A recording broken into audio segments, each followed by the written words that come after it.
오늘 우리 할 내용은 크게 세 꼭지로 가서 첫 번째는 우리 AI 영화를 가지고 감성의 원칙에서 나오는 중요한 사항들을 갖다가 같이 한번 살펴보는 게 첫 번째 파트고요. 두 번째 파트는 주제 토론 부분이어서 우리 감성과 관련된 요번 주 주제들이 상당히 좀 어려운 주제들이 많았는데 굉장히들 잘 준비를 갖다 해줬어요. 토론 주제를. 그래서 토론 주제에 대해서 했고 이제 요번 주서부터는 우리 지난번에 공지한 대로 저 1등한 팀은 나와서 이렇게 쓰면은 그 우리 청중이 지목해서 아무나 랜덤하게 지목해가지고 발표를 시키는 걸로 지난주에 얘기했던 대로 그렇게 이제 진행을 갖다 하고요. 그 다음에 이제 세 번째로는 요번 주서부터 시작을 해서 이제 요번 주에 감성의 원칙까지 끝나면 HCI의 이론적인 기초를 여러분들이 다 하는 거예요. 그래서 유용성 원칙, 사용성 원칙, 감성의 원칙, 그 다음에 인터랙션에 대한 이야기, UX에 대한 이야기, 이 5개의 강좌를 여러분들이 듣게 되면은 HCI의 기본적인 이론적 배경을 다 본 거예요. 이제 그러면 그 다음서부터는 뭐를 하느냐? 다음 주서부터는 이제는 방법론이에요. 방법론이라는 건 뭐냐면 어떻게 하느냐야. 어떻게 하느냐를 갖다 이제 가는 거기 때문에 어떻게 하느냐라는 거는 제일 중요한 게 뭐냐면 실제로 해보는 거예요. 그래서 이제 다음 주서부터 진행할 주제는 이 실제로 그러면은 이런 UX 방법론에 따라서 어떻게 분석을 하느냐, 또 어떻게 뭘 디자인하느냐, 나온 걸 어떻게 평가하느냐, 그걸 갖다가 어떻게 하면 계속적으로 혁신적으로 더 좋은 또 상품이나 서비스로 발전시켜 나가느냐, 이런 걸 이제 스텝 바이 스텝으로 여러분들이 다 할 거예요. 그러면서 그걸 갖다가 이제 좀 더 말하자면은 의미 있는 작업을 하려면 이번 주에는 이거 하고 저번 주에는 저거 하고 막 이렇게 해도 되지만 하나 정도를 갖다 딱 대상을 잡아서 그 대상을 가지고서 여러분들이 우리는 이번 한 학기 동안 이걸 가지고서 이 전체 그 HCI UX 방법론 스텝들을 갖다 한번 쭉 가보고 싶다라는 걸 갖다 이제 마음을 정해야 돼. 다음 주까지 정해서 다음 주에는 이제 그걸 가지고 진행을 하는데 뭐 가급적이면은 연세대학교 내에 있는 학술정보원 또는 정보통신 서비스랑 관련된 거를 하면은 좋은데 그거 아니어도 상관없어요. 그러니까 본인들이 생각했었을 때 나는 이게 더 재밌다 또는 본인이 지금 하고 있는 또는 생각하고 있는 서비스나 이런 것들이 그런 게 더 중요한 것 같다 라는 생각이 들면 그거 해도 돼요. 그래서 꼭 학술정보원 서비스나 또는 정보통신 서비스 이게 아니어도 괜찮아요. 그렇게 해서 이제 이번 주서부터 그런 작업들을 갖다 시작을 할 테니까 여러분들이 그거에 맞춰가지고 이제 팀 작업이 조금 더 강도가 조금씩 더 높아질 테니까 그거에 맞춰가지고 준비를 갖다가 해주면은 좋겠습니다. 자, 추가적인 질문 사항 없어요? 없으면 우리 오늘 영화 토론 주제 AI예요. 본 사람. 질문 다시 할게. 이번에 처음 본 사람. 소영이 이제 옛날에 안 봤니? 이게 명작인데 이게. 이 SF 영화의 명작, 내가 굉장히 좋아하는 여러 가지 장면들이 다 재미있지만 옛날에는 나는 어떤 장면이 재미있었냐면 그 장면 혹시 기억나는지 모르겠는데 의사 발명가 있잖아. 그 사람 이름이 윌리엄 허트 남자. 이게 또 세대차가 나기 시작을 해서 우리 때는 굉장히 유명한 배우였는데 그 사람 난 굉장히 좋아하는 배우인데 그 사람이 왜 앞에 있는 그 여자한테 여자처럼 보이는 로봇이었지. 여자처럼 로봇한테 사랑이 뭐냐? 라고 물어보잖아. 그런데 그 사랑에 대한 설명을 갖다가 뭐가 높아지고 뭐 맥박이 빨라지고 뭐가 어떻게 되고 이렇게 해가지고 뭐 어떻게 된다 라는 식으로 이렇게 딱 설명하고 나서 나중에 이렇게 얼굴 그렇게 하는 그런 장면이 옛날에 그 영화를 보면서 가장 마음에 많이 남았댔어요.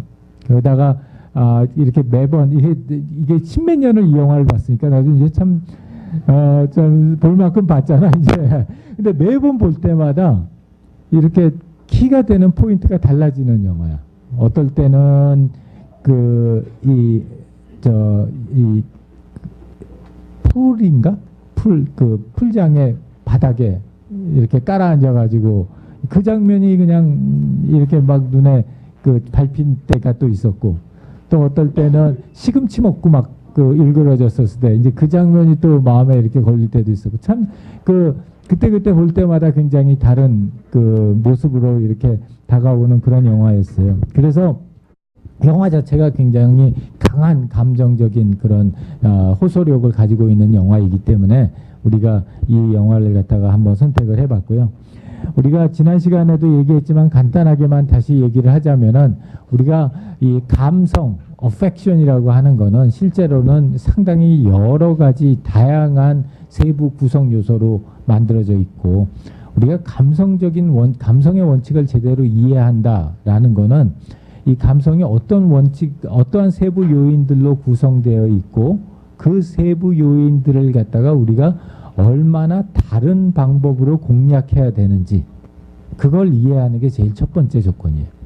그래서 내가 저 친구 참 감성적이야 라고 했었을 때에는 사실은 그 표현 속에는 굉장히 많은 오해의 소지가 있어요. 그래서 그 컴포넌트들을 갖다 우리는 크게 한 4가지 정도의 컴포넌트를 봤어요. 그래서 첫 번째로 봤던 게 우리가 너무 익숙한 정서라고 하는 거, 이모션이라고 하는 걸 봤어요. 그래서 이모션이라고 하는 건 뭐냐? 어느 한순간에 딱 자극에 의해서 사람의 내적인 상태가 변화하는 거예요. 여기서 이제 키워드는 사람이라는 거예요. 그러니까 사람이라고 하는 건 내가 어떤 정보를 받아들이고 그 정보가 내 머릿속에서 프로세싱을 갖다가 거친 다음에 그 결과가 내 안에서 어떤 결과로 나타나는 거예요. 그걸 갖다 이제 관념화, 내재화 이렇게 유식한 영어로 얘기를 하는데, 그런 걸 통해 가지고 우리 마음속에서의 변화가 있었던 거, 그걸 갖다 우리가 정서라고 그래요. 기쁘고 슬프고 흥분되고 분노하고 좌절하고 이런 것들은 전부 다 그런 정서적인 얘기들이라. 그래서 이 정서라고 하는 거는 좋은 점은 매우 강한 말하자면 파괴력이 있어. 그래가지고 우리가 어떤 걸 봤었을 때 정서적으로 어떤 무브먼트를 감동을 받는다 이랬을 때는 그게 가지고 있는 힘이라고 하는 게 굉장히 크다는 거죠. 반면에 이게 정서기 때문에 사람의 머릿속에서 내재화되는 데까지 상당히 많은 기제들이 필요해요. 그냥 우리가 예를 들어서 슬픈 영화를 봤다, 그리고 내 마음속이 슬퍼졌다 했었을 때 단순히 그걸 갖다 보고서 슬퍼졌다고 느끼지만, 사실 그 안에는 영화의 여러 가지 요소들을 눈으로 보고 그걸 머릿속에서 회전을 한 다음에 그걸 갖다가 다시 해석을 해서 나 슬프구나 라고 느끼는 데까지 상당히 많은 프로세스가 걸리는 거예요. 다시 얘기하면 쉽게 이렇게 의도적으로 바꾸기가 쉽지 않다는 거예요. 정서라는 건. 반면에 인상이라는 거는 뭐냐? 인상이라고 하는 거는 내가 어떤 사물이나 외적인 걸 보고 나서 내 지각하는 걸 통해 가지고 바뀌었어요. 내 지각이. 근데 아직 내 내부에서 해석은 안 됐어. 그래서 그 특성이 사람 속에 있는 게 아니라 대상 속에 있는 거예요. 그래서 이런 분홍색 분필을 보고 참 다채롭다 하고 느꼈으면, 다채로운 거는 내가 다채로운 게 아니라 분필이 다채롭게 보이는 거예요. 그래서 이 정서하고 인상 간에는 그런 큰 차이점이 있는 거죠. 어디에 대상이 있느냐, 이거는 대상이 외적인 그 대상을 갖다가 가지고 있는 게 인상이라는 거예요. 그래서 다채롭다, 단순하다, 고전적이다, 이런 것들이 이런 인상이고, 그 다음에 이제 개성이라고 하는 건 특히 그 중에서 사람에 대한 인상들, 특히 이제 최근 들어서는 사람화, 의인화 시키는 과정들이 상당히 많이 진행되고 있기 때문에 인성 중에서 이런 사람에 대한 걸 모아서 우리가 개성이라고 해서 강한 성격이 있고 부드러운 성격이 있고 이런 성격들이 여기에 있고요. 그 다음에 이제 마지막으로 정치라고 하는 거는 우리가 뭐라고 이렇게 딱 꼬집어서 얘기하지는 못하는데 그냥 그런 기분들, 그런 무드, 이러한 것들을 갖다 우리 정치라고 한다 했어요. 그래가지고 실제로 보게 되면은 멜랑콜리한 기분이 들고 왠지 좀 울적한 기분이 들고 이러한 것들을 갖다가 정치라고 하는데, 저런 정치라고 하는 건 중요하긴 하지만 아직 학술적으로 이렇게 많은 이해가 되어 있지 않고 또 저거를 우리가 마음대로 이렇게 바꿀 수 있는 능력도 그렇게 많지 않기 때문에 이런 HCI나 UX에서는 그다지 많이 중요하게 생각하지 않는다라고 얘기를 했고요. 그래서 이제 결국에 가서는 그러면은 가장 핵심적인 거는 어떤 인상이나 개성을 줄 수 있는 대상을 만들어서 디지털 상품을 만들던 제품을 만들던 서비스를 만들던 어떤 인상이나 개성을 주는 그런 제품이나 서비스를 만들어서 사람들로 하여금 어떤 정서를 느끼게 만드는 거. 이제 그 프로세스가 감성의 원칙이 이 대상으로 하고 있는 프로세스예요. 내가 어떤 프로덕트를 만들었을 때, 또 어떤 서비스를 만들었을 때 걔로 하여금 어떤 인상을 받게 만들어서 그걸 통해서 사람들한테 어떤 정서를 유발시킬 것이냐 하는 것을 바라보는 게 이 감성에 대한 세부적인 구성 요소들. 이것들만 이해를 하고 그 감성이라고 하는 걸 바라보게 되면 어느 정도 이제 우리가 대상을 볼 때, 핸드폰을 볼 때 이게 내가 나한테 주는 인상은 어떤 인상이고 그 인상을 통해서 내가 어떤 정서가 내 안에서 만들어졌는지, 또 그런 것이 오랜 기간 동안 축적되면서 나한테 어떤 정치로 어떤 무드로 발전했는지 이런 것들 이야기가 훨씬 쉬워진다는 얘기예요. 자, 그래서 그러면 사람들에게 다양한 정서를 느끼게 했는데 우리가 이 영화를 보면서 가장 강렬하게 느꼈던 정서는 무엇일까? 무엇이 우리로 하여금 그런 정서를 느끼게 하였을까? 56명 제출한 사람 중에 34명이 이거는 뭐 거의 엄청난 확률의 얘기를 했고, 그래서 우리 정서에 대한 시각은 이런 시각들이 있죠. 이런 시각은 무슨 시각이냐? 사람이 느끼는 정서는 무궁무진하게 많지만 그 정서를 갖다가 이런 두 개의 큰 축으로 나눠 보게 된다면 걔네들이 대부분의 사람들이 느끼는 정서를 이 두 가지의 축으로 설명할 수 있다. 이게 업 됐느냐 다운 됐느냐, 또 이게 플레전트한 유쾌한 그런 감성이냐 언플레전트한 불쾌한 그런 감성이냐, 네거티브냐 플러스 포지티브냐 업이냐 다운이냐, 이렇게 해가지고 나누게 되면은 사람들의 대부분의 감성을 갖다 설명할 수 있다라고 하는 학파들이 있고, 또 다른 학파들에서는 아니다, 이걸 갖다 좀 더 잘게 짜게 가지고 사람들이 가지고 있는 뭐 이런 문화나 나이나 연령이나 이런 거에 상관없이 누구나 느끼는 보편적인 감성이라는 게 이거보다는 조금 더 많다, 그렇게 생각하는 사람들도 있어요. 그래서 이제 그런 것들 사이에서 우리는 둘을 합쳐가지고 한 8개 정도가 되는 기본적인 정서들, 그리고 그게 합쳐져서 복합돼 가지고 나오는 부가적인 정서들, 그런 정서들을 갖다가 지난 시간에 봤고, 그렇게 했을 때 이제 최종적으로는 이런 3차원의 얘네들 8개가 가장 기본적인 사람들이 느끼는 정서고, 걔네들이 복합됐을 때 이런 추가적인 새로운 형태의 그런 정서들이 도출될 수 있다라는 걸 갖다 우리 지난 시간에 얘기를 했고, 그러면은 우리가 AI 영화를 보면서 느꼈던 가장 강력한 정서는 뭐였을까? 왜 그런 걸 느꼈을까? 경영학과 김세희, 박수 한번 쳐주세요. 안녕하세요. 경영학과 김세희입니다. 저는 지난 시간대 이렇게 분석하신 분이 한 분 계셔서 한번 이 방법을 따라해봤는데요. 네, 먼저 교수님께서 설명하셨듯이 정서를 내가 8가지로 기본적으로 구분할 수 있는데요. 저는 각각 하나씩 장면을 뽑아봤어요. 그리고 그 중에 가장 강렬하게 느꼈던 정서는 이제 슬픔이라고 뽑았는데요. 하나씩 다 아실 거예요. 첫 번째로 기쁨은 밥 먹다가 갑자기 데이빗이 막 웃잖아요. 그럴 때 같이 식탁에서 앉아있던 엄마 아빠도 웃고, 그리고 흥분할 때는 이제 모니카를 이제 엄마라고 딱 부른 순간 이제 좋은 감정의 흥분을 느끼죠. 그리고 모니카의 진짜 아들인 마틴을 물에 빠뜨렸을 때 분노를 느끼고, 시금치를 먹어서 이제 이렇게 자기 한쪽 얼굴이 내려앉을 때 약간 혐오감을 느꼈다고 저는 생각했어요. 그리고 위에 부끄러움은 데이빗이 모니카를 숨바꼭질한답시고 화장실 문을 확 열잖아요. 그럴 때 부끄러움을 느꼈다고 생각했고요. 공포는 이제 머리카락을 가위를 들고 자는데 와서 막 자르려고 할 때 공포를 느꼈고, 이제 소리 없이 갑자기 문에 딱 서 있을 때 저도 깜짝 놀랐거든요. 그래가지고 이게 놀람이고, 이제 마지막으로 가장 이 영화를 보고 마음에 남는 장면은 저는 이거더라고요.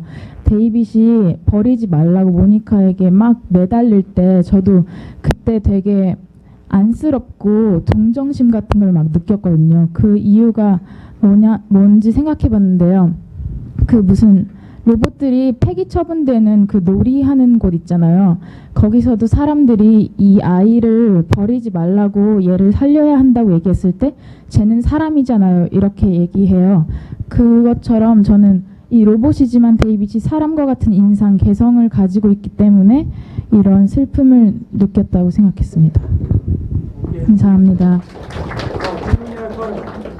공포 부분에서 데이빗이 자는 모니카의 머리카락을 자르려고 했을 때 공포라고 하셨는데 사실 정서라는 게 내재화된 본인이 느끼는 감정이잖아요. 네. 근데 사실 저는 저 장면을 보면서 아 제발 들키지 말아라 이렇게 공포라기보다는 좀 긴장되는 그러니까 공포라는 감정은 제가 느끼는 게 아니라 그런 가위라는 걸 딱 봤을 때 모니카가 느낄 수 있는 감정이 공포고 우리가 그 영화의 장면을 보면서 우리가 느끼는 건 공포가 아니라고 생각을 하는데 저 장면을 정서에서 왜 공포라고 넣으시는지 저는 그 부분도 동의를 하고요. 저는 사실 영화 자체가 주인공의 정서를 우리가 이렇게 이입하는 경우도 많잖아요. 사실 내가 주인공이라고 하고 보기 때문에.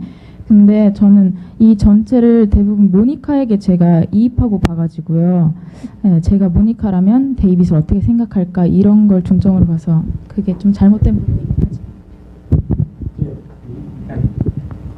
네, 전기전자공학부 정인탁입니다.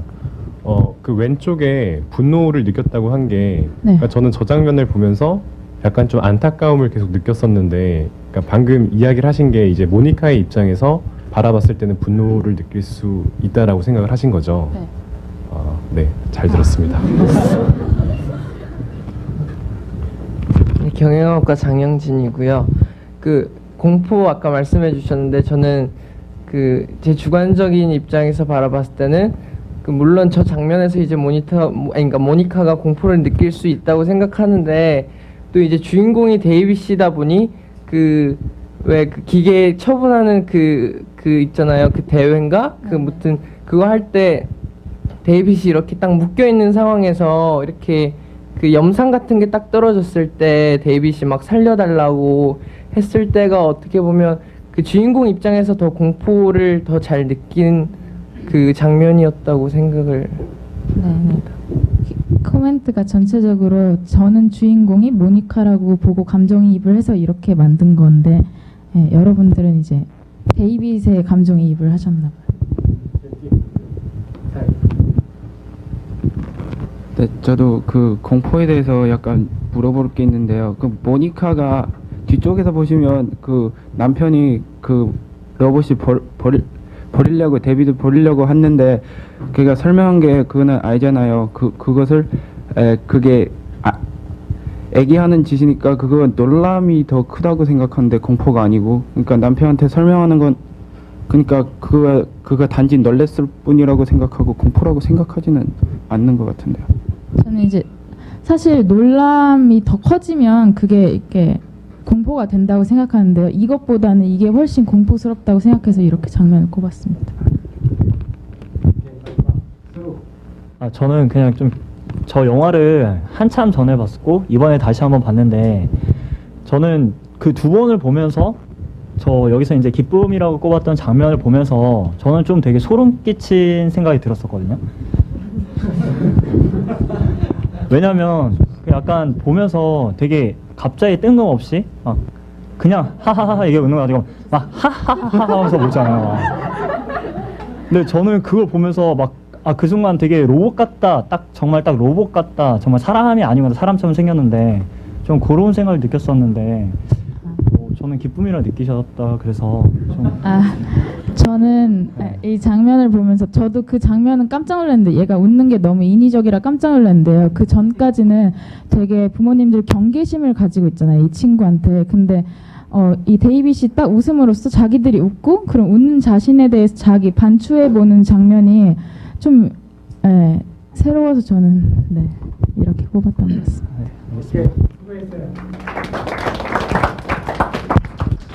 자, 우리가 디스커션 하면서 아주 잘 우리 세희가 잘 정리를 해줬고 또 여러 사람들이 이렇게 디스커션 포인트를 갖다 제공을 하면서 정서에 대한 특징들이 많이 나왔어. 어떤 특징이 있을까 정서라는 게. 첫 번째는 사람마다. 그러니까 무슨 분이냐면 정서라는 건 뭐라고 그랬어요? 본 사람이 자기의 내부에 관념화된 거야. 그렇다는 거는 이게 누구의 정서냐에 따라서 매우 다른 거예요.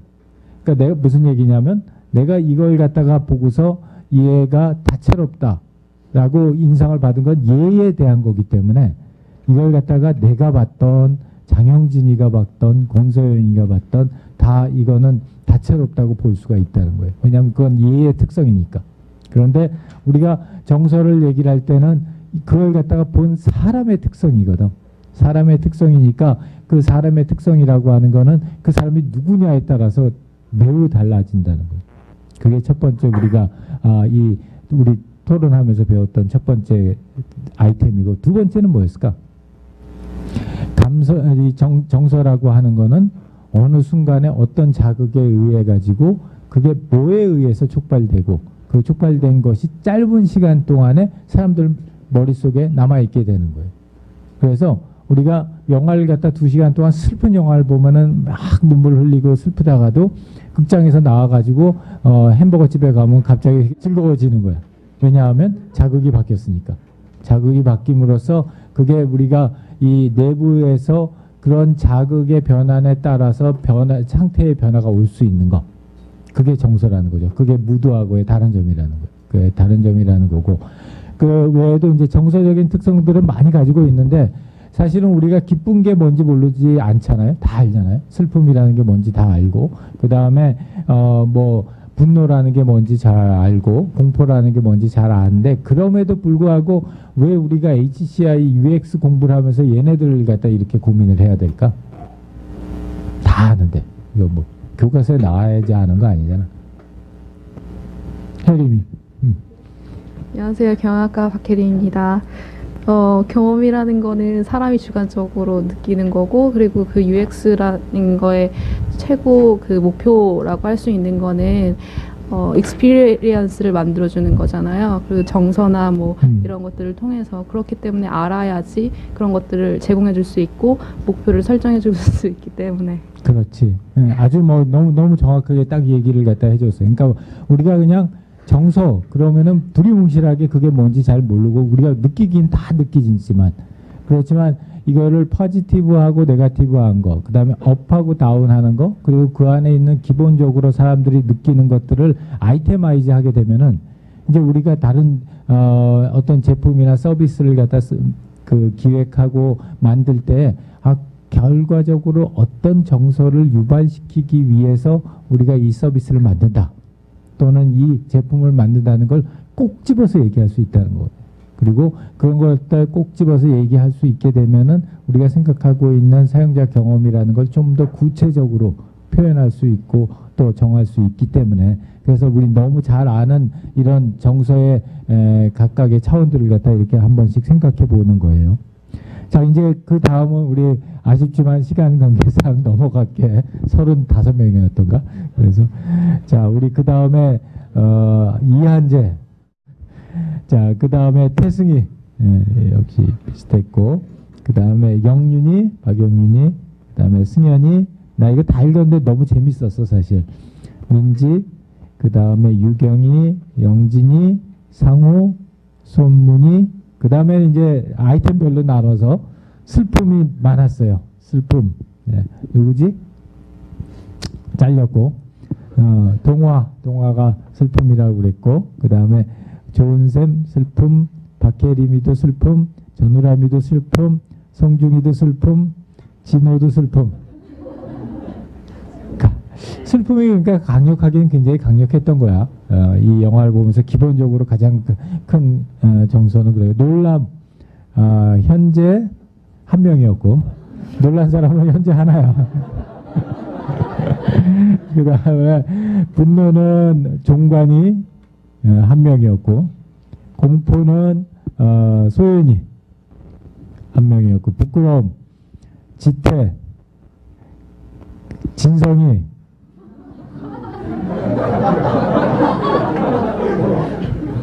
사람 같지 않은 사람들, 로봇 같지 않던 로봇들. 근데 왜 부끄러워? 진성이 어디냐? 로봇은 이제 로봇인데 되게 뭔가 로봇 같지 않게 사람들은 되게 좀 되게 못된 이런 걸 많이 아, 이게 본인이 부끄럽게 느꼈다. 영화 주인공이 부끄럽게 느낀 게 아니라. 오케이. 그래서 아주 칭찬할 만한 거야. 얼마나 이피션트해. 1분 동안에 딱 글자 몇 자 딱 써가지고 본인이 확실하게 어떻게 느꼈다는 거에 아주 잘했어요. 아주 잘했어. 자, 그 다음에 혐오는 강경민. 나는 이거 무슨 효과인지 잘 몰랐댔어. 언캐니 밸리 효과가 뭐냐, 경민아? 어디 갔니? 일본의 감성이 많지.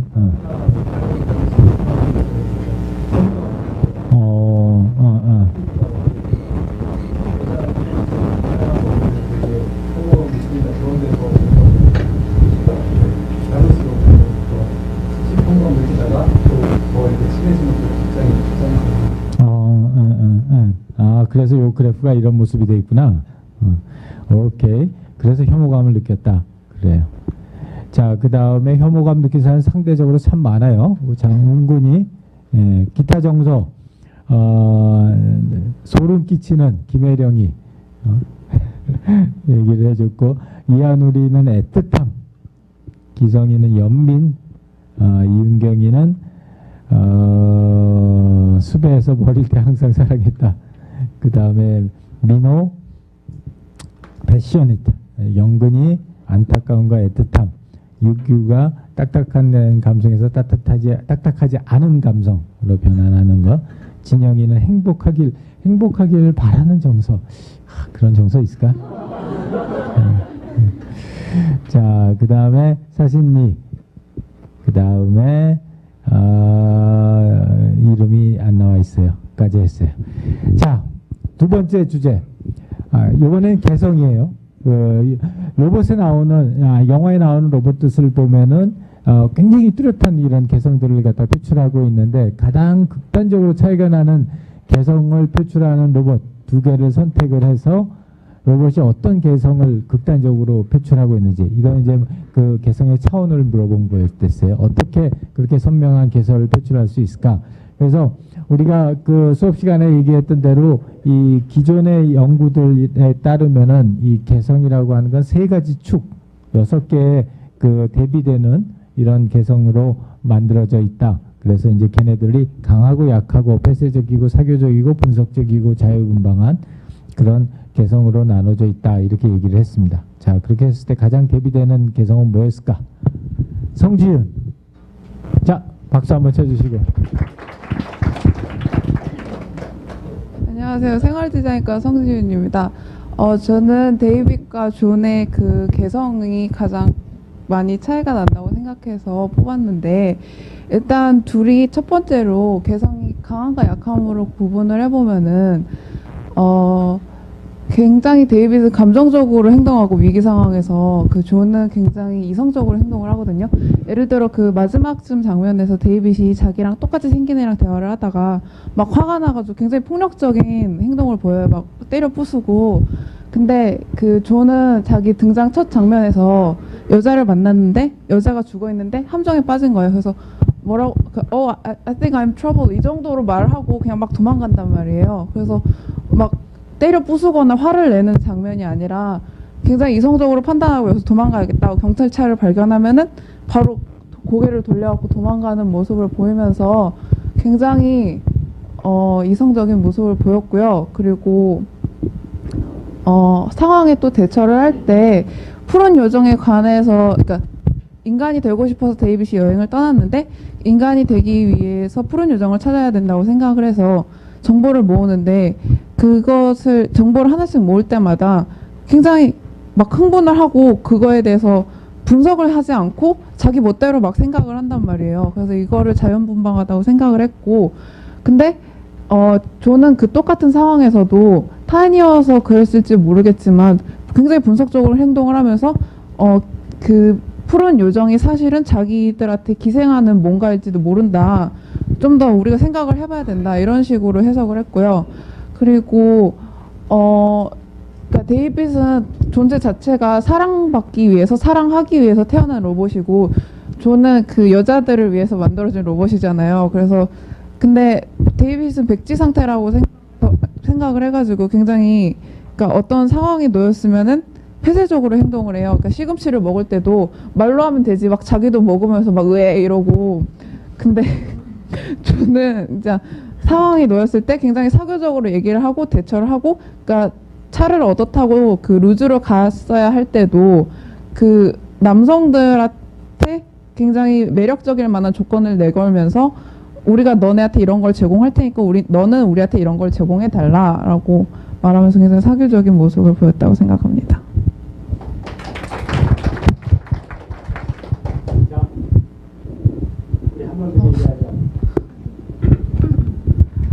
저 경영학과 이선희인데요.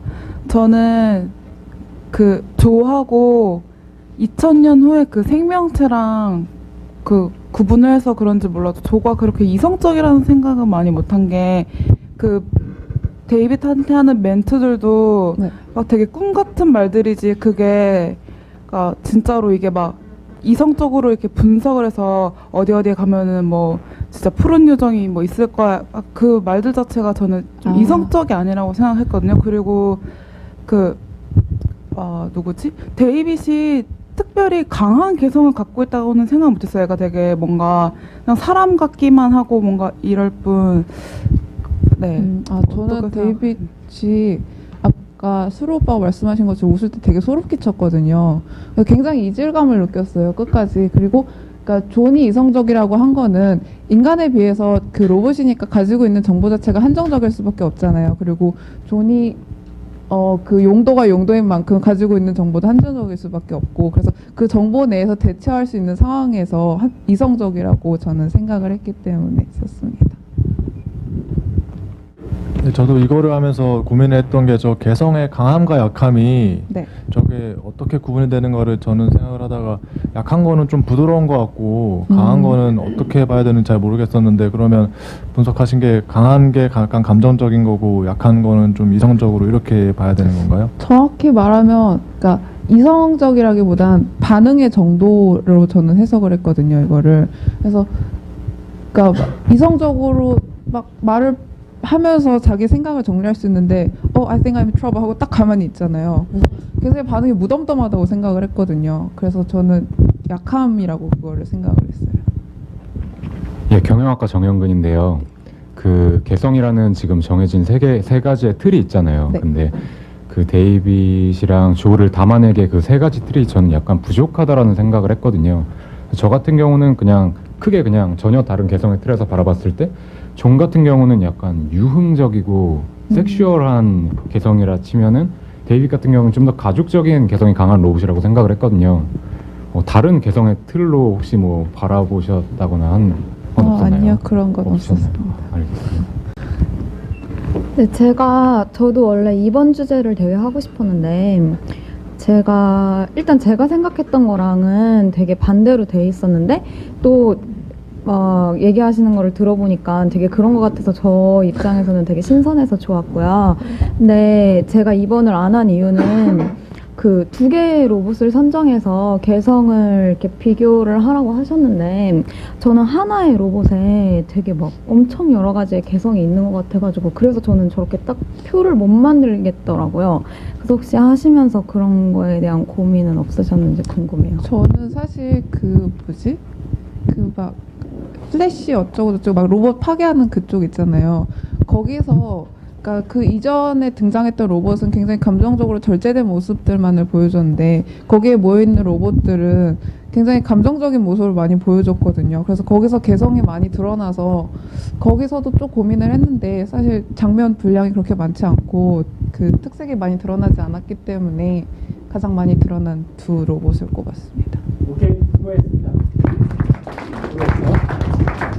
자, 우리 지윤이가 아주 잘 분석을 해줬는데 우리 이 토론을 하면서 개성이 가지고 있는 특성이 많이 드러났어요. 뭐가 있을까?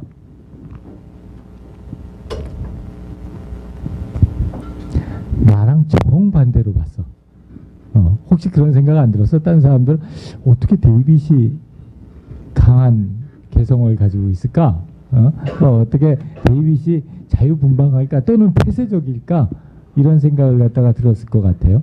그게 뭐냐면 인상이라고 하는 것, 그 다음에 개성이라고 하는 거는 정서만큼 보편적이진 않아요. 이게 무슨 얘기냐면 모든 사람들이 지구상에 어떤 사람들이든 저거는 기쁜 거야. 그러면 그게 머릿속에 이렇게 있어. 아, 이게 기쁜 거지 하는. 그리고 이거는 슬픈 거야. 그러면 대부분 사람들이 그건 슬프지 이렇게 가지고 있다고.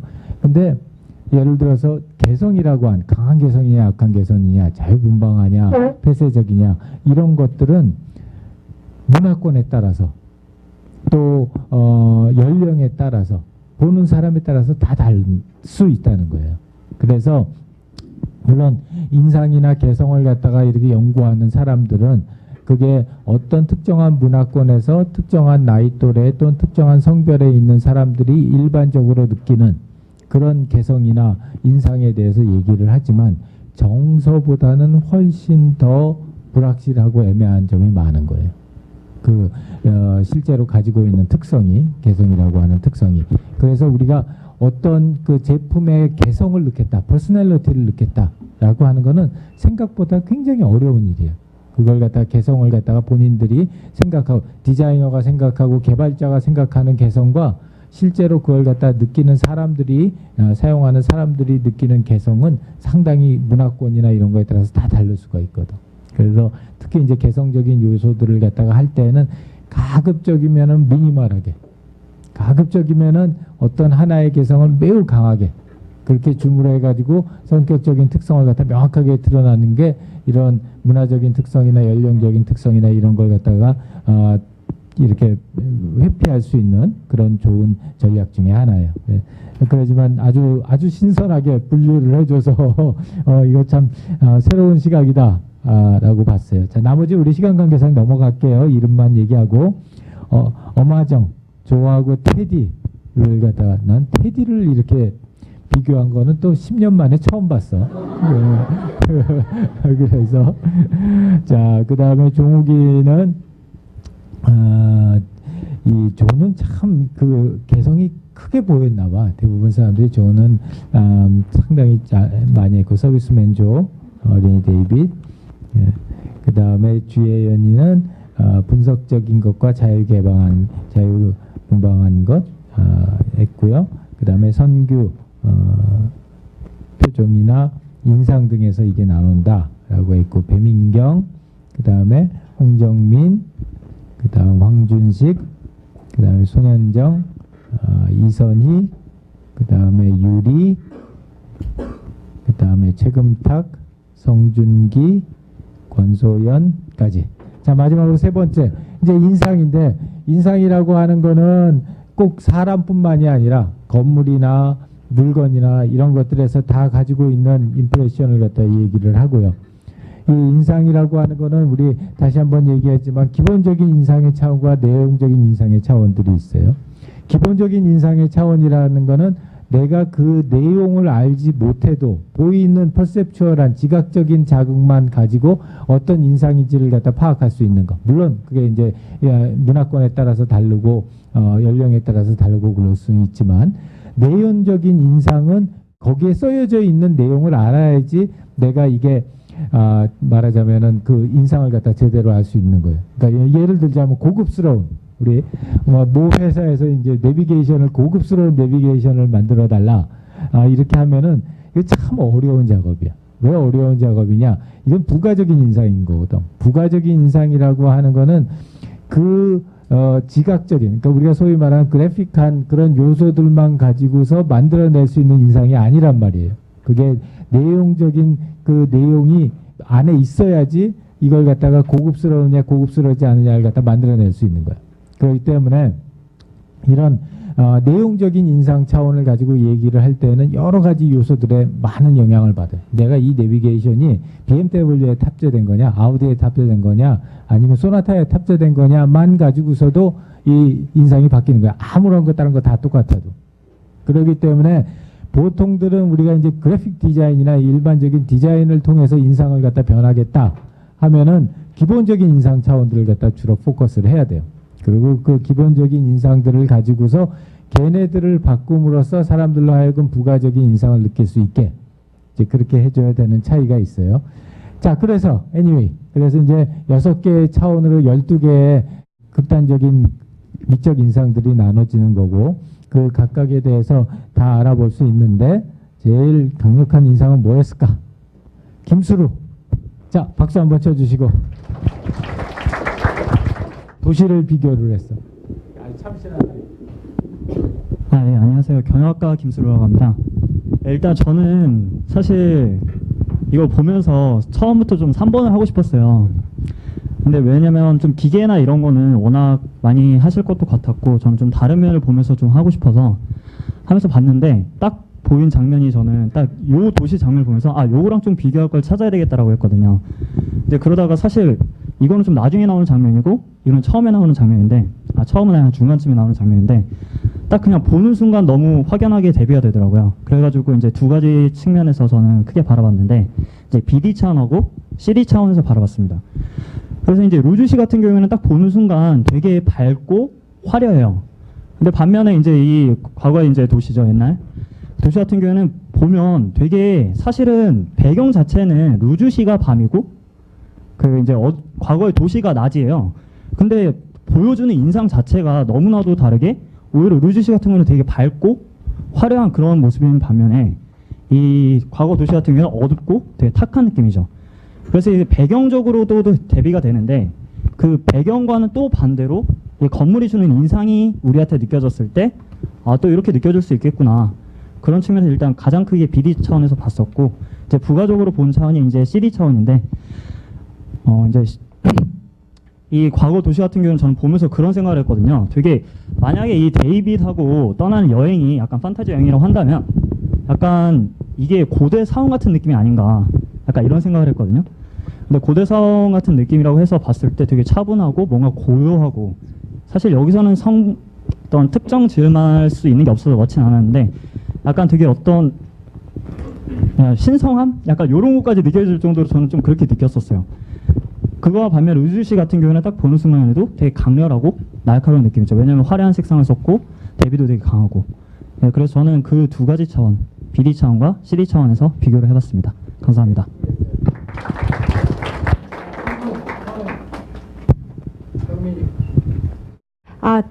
저 뭐 그렇게 큰 얘기는 아닌데 제가 배경은 오히려 이쪽에 밤이고 어두운 밤이고 이쪽에 밝은 낮인데도 저 건물의 그 특성에 주는 인상에 따라서 이게 되게 여기가 오히려 밝고 여기가 오히려 어두워 보인다고 하셨는데 제 생각에는 일부러 밤을 설정한 것 같아요. 왜냐하면 배경이 밤이어야 조명을 저렇게 화려하게 하는 걸 보일 수 있잖아요. 이쪽은 오히려 너무 이렇게 이쪽 과거 도시에서는 완전히 깜깜하게 해버리면은 오히려 잘 보이지 않고 그러면서 이쪽에 완전 어두운 것보다는 약간 차분한 인상도 주고 싶었기 때문에 약간 낮을 보여주면서도 배경을 낮으로 하면서도 어두운 그런 건물 그러니까 배경조차도 사실은 인상을 주기 위한 어떤 세팅 중에 하나였다고 생각을 합니다. 예. 네, 일단 저도 좀 그렇게 생각을 했고 저는 특히나 그 중에서도 약간 배경과는 되게 대비되는 또 인상을 주는 건물들을 말씀하신 것처럼 일부러 좀 배치를 한 것 같았고 그런 측면에서 더 이 건물들이 대비가 되고 있는 것 같아서 저는 요거를 골라서 주제로 선정했습니다. 네, 기계공학과 강경민입니다. 혹시 좀 많이 나간 질문일 수도 있는데 저렇게 설정을 함으로써 영화에서 어떤 효과를 얻을 수 있었는지 스토리상으로나 어떤 왼쪽 부분은 여정의 중간이고 오른쪽 부분은 여정의 끝이라고 할 수 있는데 그런 부분에서 어떻게 생각을 하셨는지 궁금해가지고. 네, 좀 솔직히 이 내용과는 좀 관련이 없긴 없는데 저는 아까도 말했지만 이 데이빗의 여행을 보면서 사실 되게 동화 같잖아요. 무슨 푸른 요정을 찾아간다든지 그리고 끝을 보면 되게 동화적으로 되게 끝이 뭔가 딱 확실하게 안 끝나고 그런 식으로 끝나요. 그래서 봤을 때 항상 어떤 판타지를 보면 중간에 여운이 있잖아요. 여러 가지 유흥도 있고 근데 그런 차원에서 루즈시 같은 경우는 그런 역할을 한 것 같아요. 근데 이제 마지막으로 뭔가 진실에 도달해 가고 뭔가 여정의 끝에 도달해 갈 때는 뭔가 새로 그 되게 밝고 되게 역동적인 것보다는 좀 뭔가 차분해지고 뭔가 결말을 향해서 가고 있다는 느낌을 좀 준다고 생각을 했거든요. 근데 그런 측면에서 봤을 때 이 과거의 도시 같은 경우에서 결국 찾잖아요. 뭔가를 단서를 찾고 나중에 뭐 발견도 하고 예, 그런 걸 보면서 저는 예, 여정적인 측면에서도 이런 걸 중간에 배치를 하고 마지막에는 이 과거의 도시를 보여준 것도 좀 의미가 있었다고 생각을 합니다. 오케이, 수고했어요. 수업 조금만 더 하면 이 수업을 영화학 개론으로 바꿔가지고 스티븐 스필버그를 갖다 배출하는 그런 수업으로 바뀌어질 것 같은데 아주 잘 분석 잘 해줬고요. 그 다음에 우리 또 이번 이 토론을 하면서 인상이라는 거는 이런 특징이 있구나. 어떤 특징이 있었을까? 지금 우리 토론 중에 나온 얘기 중에 색감을 통해서 많이 표현된다. 좋아요. 그 색감을 가지고서 우리 지각적인 그런 요소들, 그래픽한 요소들을 가지고서 인상을 갖다가 표현하기가 참 좋다. 그래서 나중에 우리가 13장 인터페이스 디자인을 가게 되면 색감과 인상에 대한 관계에 대해서 상당히 많이 얘기들을 할 거예요. 그렇다고 여러분들이 그래픽 디자이너가 되라는 건 아니고 일반 사람들의 입장에서 봤었을 때 내가 그런 걸 느끼면 왜 그렇게 느끼는지 그걸 갖다가 본인들이 알 수 있으면 되는 거예요. 그래서 그런 차원의 큰 연관관계가 있다라는 걸 알 수 있고 또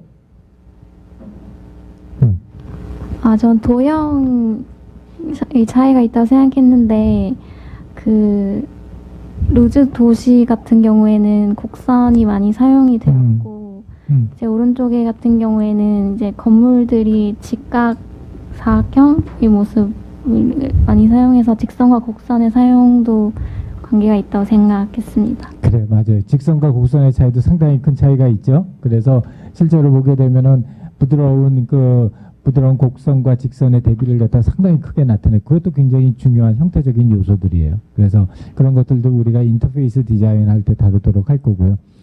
나머지 이런 지각적인 요소들도 상당히 많아요. 그래서 이제 그런 지각적인 요소들을 갖다가 어떻게 활용해 가지고 인터페이스를 만드느냐 하는 게 이 인상과 관련된 굉장히 중요한 그런 스킬 같은 게 될 수 있어요. 오케이. 자, 거기까지 하고 나머지 사람들 우리 보면은 안성준, 내가 안 낚였어. 그 다음에 조수환, 그 다음 정인탁, 그 다음 최근수, 이정균, 그 다음에 김솔까지 해가지고 전차를 받습니다. 자, 여기까지 해가지고 우리 영화 토론 마무리를 하고요. 5분 쉬었다가 주제 토론으로 들어갈게요.